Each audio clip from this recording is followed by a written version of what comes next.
The house behind me is known as Rancho Chuparosa. It was built by John McGroarty and his wife, Ida McGroarty.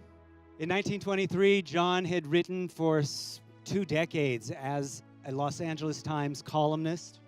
He was also a playwright, and his play, The Mission Play, was widely performed. It was so popular, in fact, that they constructed the San Gabriel Playhouse to house that play.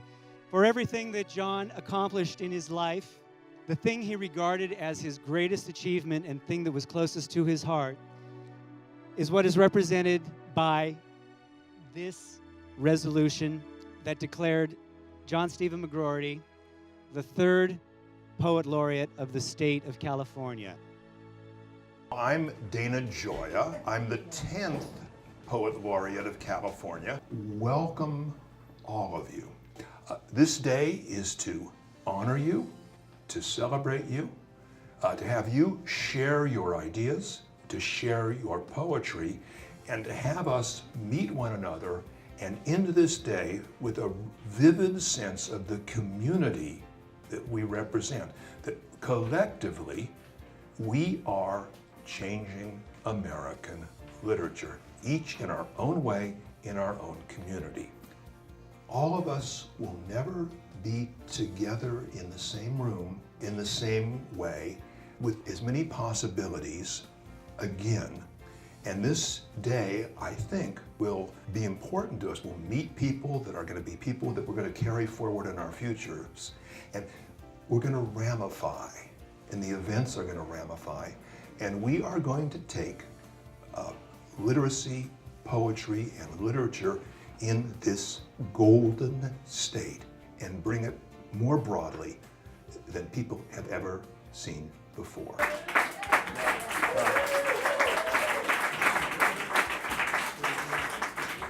I'm Mona Abedare. I'm the Chief Executive Officer for Engaging the Senses Foundation.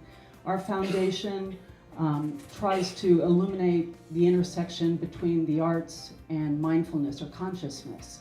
For us, the bigger, broader issue is really raising awareness, being conscious of what's going on in this world, being conscious of each other, being conscious of the collective. So this day is very important to us, and the fact that we could gather together with California State Art Agency, this beautiful home made possible by Los Angeles Cultural Affairs, and bring our organization together. It's all about partnership.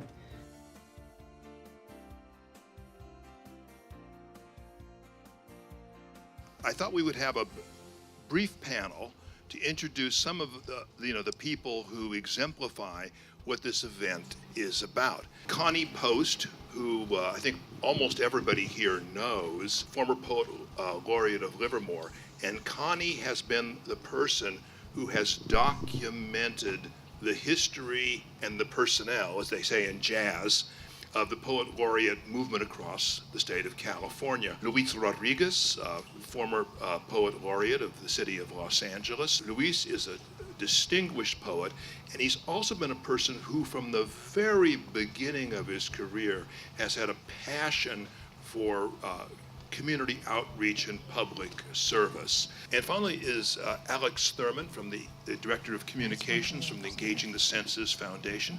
She is a writer, an essayist, a literary scholar, and has been very involved in everything that Engaging the Senses Foundation has done with its, I hate to reuse the word, engagement with literature and with poetry.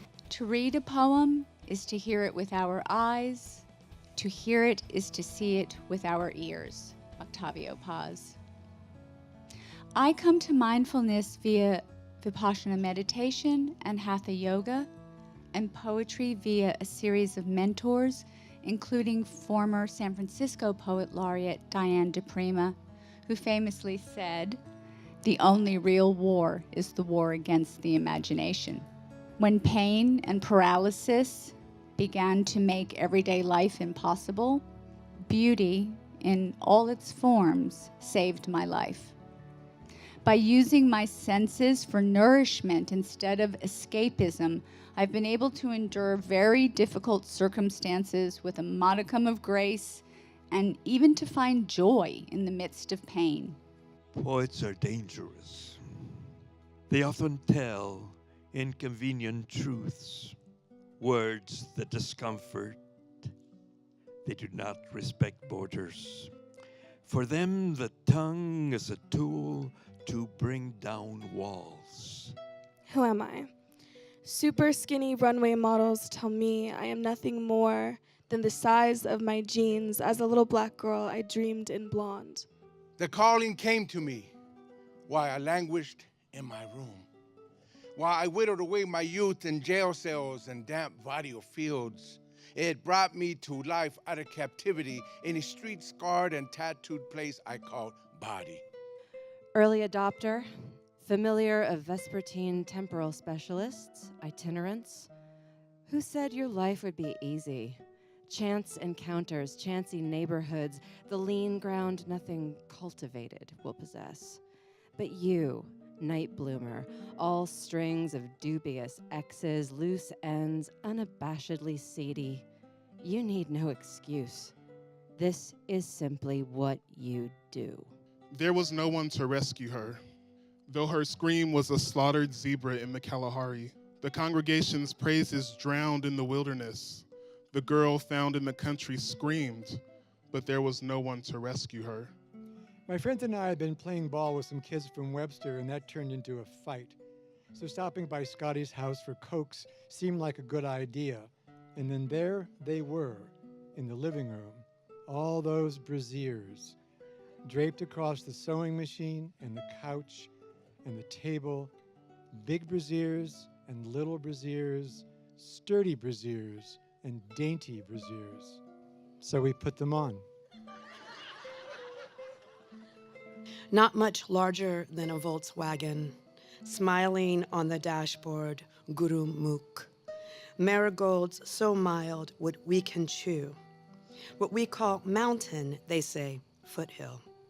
A whole vibrant green valley of terraced balconies, rectangular rice farms carved into every facade for several centuries.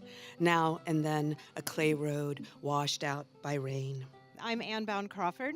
I'm the director of the California Arts Council. We all have a poet laureate on a state level.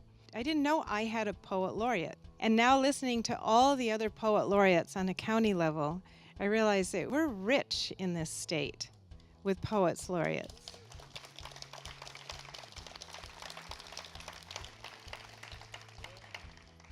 I'd like to introduce you to Nashome Lindo, who is the California Arts Council chairwoman.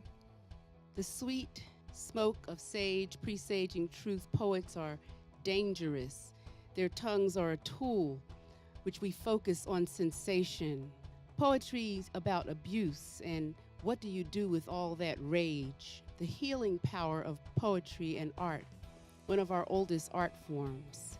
Listening to poetry with the sound of a buzzsaw and sirens and a good breeze. 12, the number of the cosmos, the quantum speculation of poetry, words of possibility. Anybody recognize any of those words? So we'd like to present this proclamation from the CAC to Dana in recognition of his service as Poet Laureate California. Most of what happens beyond words. The lexicon of lip and fingertip defies translation into common speech. I recognize the musk of your dark hair. It always thrills me, though I can't describe it. My finger on your thigh does not touch skin. It touches your skin, warming to my touch. You are a language I have learned by heart. This intimate patois will vanish with us. It's only native speakers. Does it matter? Our tribal chants, our dances round the fire performed the sorcery we most required. They bound us in a spell time could not break. Let the young vaunt their ecstasy. We keep our tribe of two, in solemn secrecy, what must be lost was never lost on us. Thank you so much. Thank you.